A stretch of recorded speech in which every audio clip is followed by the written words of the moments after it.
So we're going to talk a bit about being conditionally convergent. Just because a series is convergent does not mean that it is absolutely convergent. So a series that is convergent but is not absolutely convergent, and that means when we look at the absolute values of all of the terms, they converge.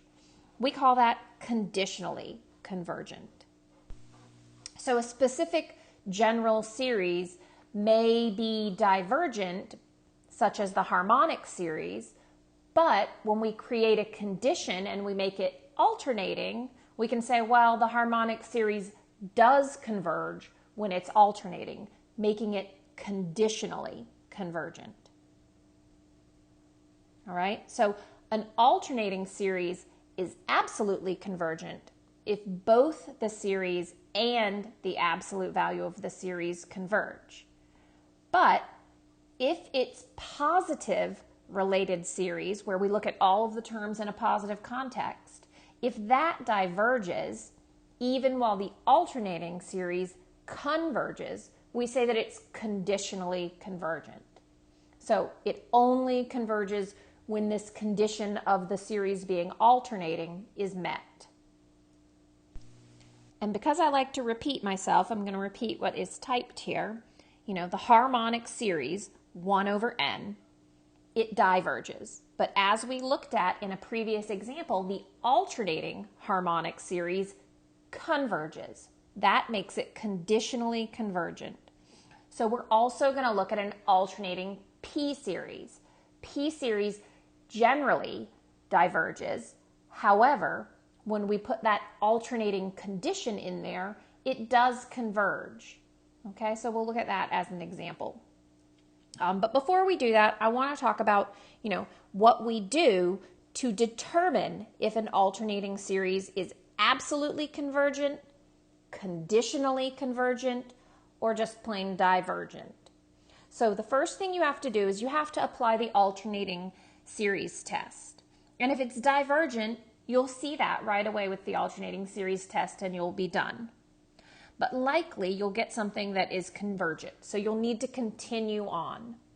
Your second step, you'd want to rewrite the alternating series as a positive series, meaning you're going to remove that -1 to the n power term. And at that point, you would test your positive series for convergence. And so I've written out what I've said right here. And at this third point, if that positive series, right, if the positive series converges, then the alternating is absolutely convergent.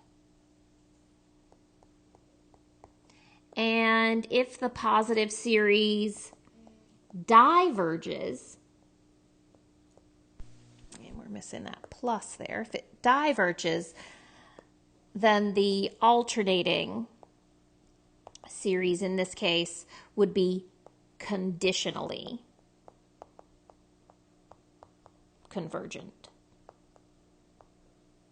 Okay, so the idea behind conditional convergence is that we have a divergent series, but then when I add this condition of it being alternating, suddenly it converges. So it's not absolutely convergent, conditionally convergent. So let's look at an example that kind of shows us this. So what I've listed here, the sum from 1 to infinity of 1 over n to the p power, p being any number, what we showed or learned about back when we were talking about the integral test is that the harmonic p series, so the harmonic p series diverges if you have a p-value that is less than or equal to 1. Okay, so for p less than or equal to 1, it would be divergent. However, if I create this condition, so for example, we will look at an alternating p series, n equals 1 to infinity of -1 to the n minus 1, 1 over n to the p. So I've created this condition, and now this is an alternating p series. And I want to show that this alternating P series, I'm going to show conditional convergence.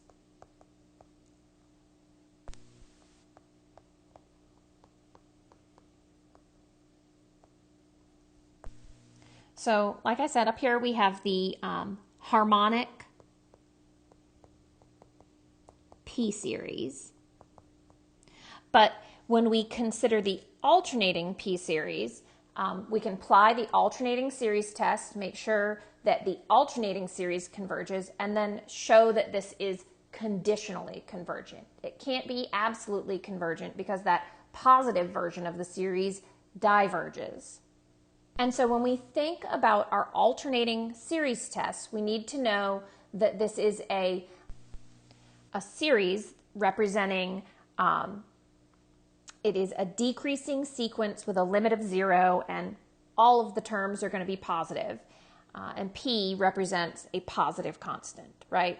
So if P is a positive constant, all of these terms are going to be becoming smaller and smaller and smaller in value, approaching 0. They will all be positive. So if we start listing terms for our alternating P series, I would have 1 minus 1 over 2 to the P plus 1 over 3 to the P minus 1 over 4 to the P. And we don't know what P is, but again, there are situations for the regular harmonic P series where it is divergent.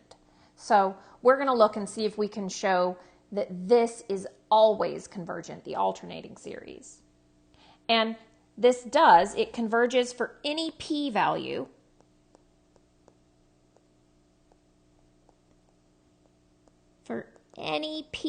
that is greater than 0. So any positive P, it would be converging.